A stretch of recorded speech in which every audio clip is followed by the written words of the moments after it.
As a child, Thomas Edison was one of my heroes. I recently had the opportunity to tour his Glenmont estate in New Jersey. Most people don't realize this, but Edison had a keen interest in gardening, botany, and the properties of plants.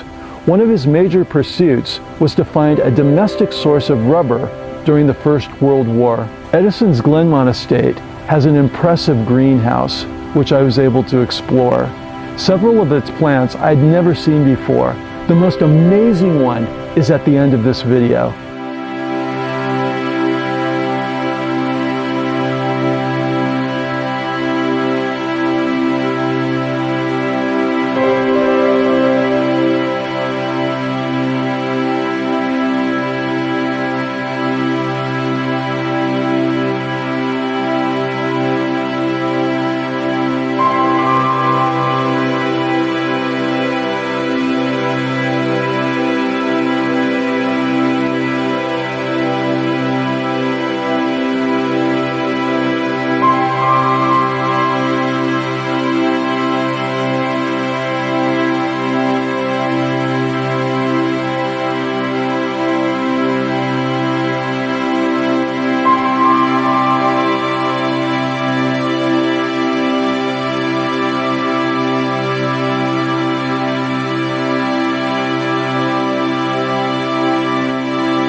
Thanks for watching. Check out vegetronics.com for cool gardening gadgets and ideas.